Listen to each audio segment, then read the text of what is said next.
जय श्री श्याम सभी श्याम प्रेमियों को। कैसे हैं आप सभी। आशा करती हूँ मेरे बांके बिहारी जी की कृपा से आप सभी कुशल होंगे। जन्माष्टमी आने वाली है और सभी के मन में एक प्रश्न आता है कि खीरे से लड्डू गोपाल जी का जन्म कैसे करवाया जाता है। खीरे से कैसे भगवान को अंदर बैठाते हैं, क्या करते हैं, क्या प्रोसीजर होता है। तो आज के वीडियो में मैं आपको वही दिखाने जा रही हूँ। वीडियो के अंत तक बने रहिएगा। बहुत अच्छा वीडियो है और जन्माष्टमी के कुछ उपाय भी हैं जिससे कि संतान जिनको नहीं प्राप्त हुई है अभी तक, उनको संतान का सुख भी प्राप्त होता है और हमारे घर में सुख शांति समृद्धि बनी रहती है। तो वो ऐसा कौन सा उपाय है जो जन्माष्टमी की रात्रि को जब हम भगवान का जन्म करवाते हैं उससे करा जाता है। तो शुरू करती हूँ आज का वीडियो। तो उसके लिए सबसे पहले मैं दिखाती हूँ आपको जो सामान मुझे सामग्री चाहिए। तो क्या चाहिए देखिए, सबसे पहले चाहिए हमें पुष्प चाहिए यानी कि फूल, और ये खीरे चाहिए।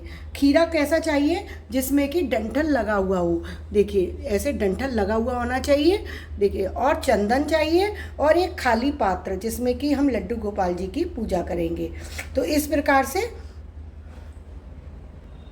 अब बता रही हूँ उसके लिए हमें किस किस सामग्री की ज़रूरत होती है। तो उसके लिए ज़रूरत होती है हमें एक तो फूल, जो आप किसी भी रंग के ले सकते हैं लेकिन गुलाब के ज़रूर लीजिएगा, भगवान को बहुत प्रिय है गुलाब।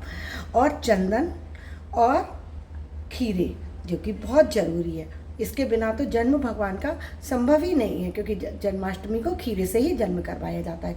दूसरा एक खाली पात्र जो आप नया भी ले सकते हैं और पुराना भी, और आप किसी भी धातु का ले सकते हैं, पीतल का, तांबे का, स्टील का, और आप कटोरा भी ले सकते हैं जिसमें भगवान आ जाएं, या थाली भी ले सकते हैं। तो आप कोई सा भी बर्तन ले सकते हैं। तो अब शुरू करती हूँ मैं। आपको वीडियो के अंत तक बने रहिएगा और अच्छी लगे तो लाइक और सब्सक्राइब जरूर कीजिएगा। अब हम जो थाली हमने ली है उसमें चंदन से एक स्वास्तिक बना लेंगे। देखिए चंदन से स्वास्तिक बना लेंगे, ये बहुत ज़रूरी है स्वास्तिक बनाना, क्योंकि भगवान को हमें आसन देना है ना। तो भगवान का जब हम जन्म करा रहे हैं तो भगवान को आसन देना होता है। तो स्वास्तिक सबसे ज़रूरी चीज़ होती है। फिर उसके बाद होता है ये फूलों का आसन।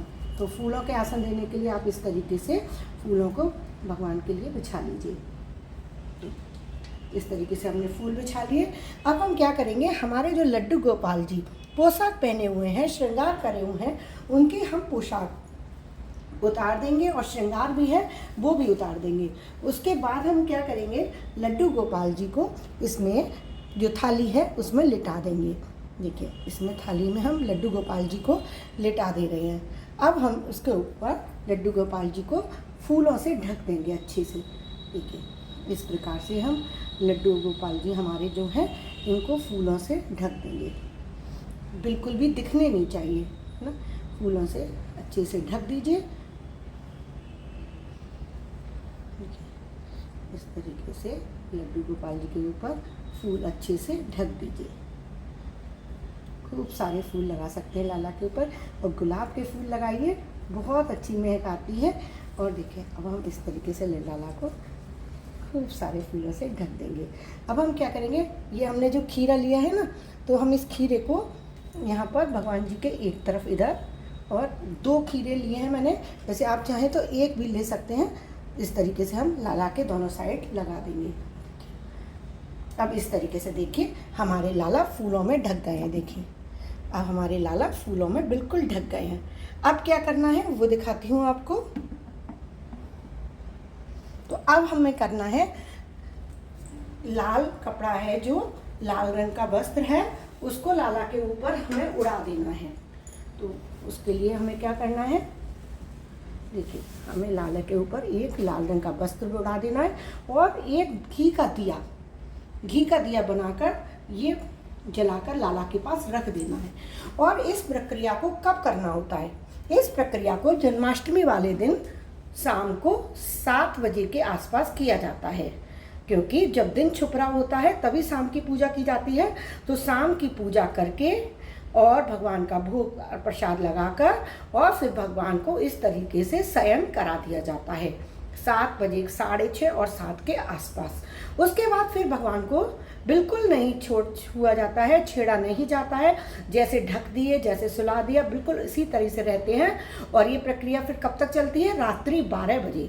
जब आप देखते हैं टीवी में कि बांके बिहारी मंदिर, इस्कॉन टेम्पल, मथुरा का कृष्ण जन्मभूमि, सब में जब भगवान का जन्म जैसे ही दिखाना शुरू करते हैं, उसी समय आप अपने लड्डू गोपाल जी को उठाकर फिर भगवान का जन्म करवाइए।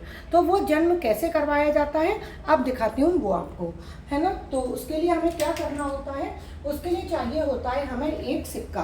तो देखिए ये सिक्का जैसे मैंने लिया है, और आप चांदी का भी ले सकते हैं, ये 1 रुपये का, 2 रुपये का, या फिर चांदी का। लेकिन उससे पहले हमें क्या करना है? लाला को उठाना है। तो देखिए आप ये पूजा की जो घंटी होती है ना, इसको बजाकर जागो जागो मोहन प्यारे, हाथी घोड़ा पाल की जय कन्हैया लाल की, हाथी घोड़ा पाल की जय कन्हैया लाल की, नंद के आनंद भयो जय कन्हैया लाल की, हाथी घोड़ा पाल की। इस प्रकार से घंटी बजाकर, शंख बजाकर, बंसी बजाकर लाला को फिर 3 ताली बजाइए, और फिर लाला को धीरे से आसन, ये जो हमने कपड़ा लगाया इसको हटा दीजिए, और फिर जो लाला के ऊपर फूल बिछे हुए हैं उनको लाला के ऊपर से फूलों को धीरे धीरे हटाइए।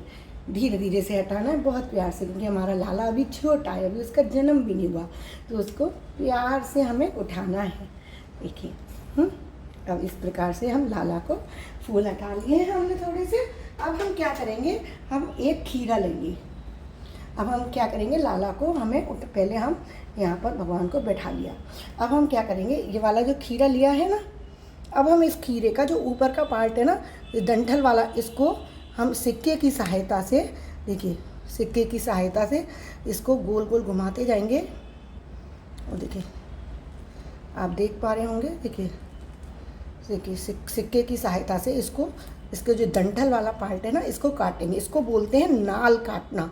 जैसे माँ के गर्भ से जब शिशु पैदा होता है तो उस समय नाल काटते हैं ना, तो वो नाल काटने वाली ये जो प्रक्रिया की जाती है, इसीलिए इस खीरे को रखा जाता है। तो नाल सिक्के से काटा जाता है। इसके लिए आप चांदी का सिक्का भी ले सकते हैं, और आप ये 1 रुपये का, 2 रुपये का सिक्का भी ले सकते हैं। अब इस वाले जो पार्ट है, ये जो डंठल वाला पार्ट है, इसका हमें करना क्या है? तो इसका हमें एक प्रयोग करना है। यदि आप धन को लेकर बहुत परेशान हैं तो इस वाले पार्ट को लेकर आप एक लाल कपड़े में बंद करके और बांध दीजिए, और अपनी तिजोरी में रख दीजिए, और पूरे साल रखा रहने दीजिए। दूसरे साल जब आप जन्माष्टमी आए उस दिन फिर आप इसको विसर्जित कर दीजिए। ये तो हुआ पहला तरीका इसको तिजोरी में रखने का। दूसरा तरीका होता है कि आप इसको बगीचे में या गमले में मिट्टी के अंदर दबा दीजिए, क्योंकि ये नाल है, इसको ऐसे ही कहीं नहीं रख दिया जाता है।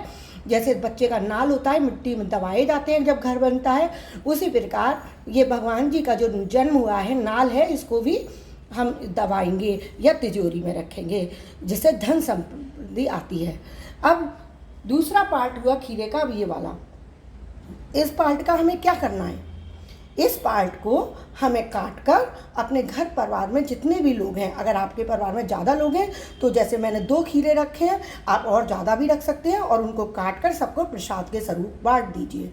अब भगवान का जन्म हो गया है तो उसके बाद क्या किया जाता है? उसके बाद भगवान को दूसरे पात्र में बैठाकर भगवान का पंचाभिषेक स्नान कराया जाता है, नए वस्त्र आभूषण पहनाए जाते हैं, बहुत सुंदर सुंदर इत्र लगाकर, फूलों की मालाएं पहनाकर, फिर धूप दीप आरती की जाती है। ये होता है लाला के जन्म की विधि। तो इस प्रकार से हम खीरे से भगवान का जन्म करा सकते हैं और भगवान की पूजा कर सकते हैं बहुत ही आसानी से। तो आपको वीडियो अच्छी लगी हो, समझ में आई हो, तो मेरे चैनल पर बने रहिएगा, और लाइक और सब्सक्राइब करना बिल्कुल मत भूलिएगा। अभी के लिए विदा लेती हूँ। राधे राधे। देखो कितना प्यारा लग रहा है ना मेरा लाला।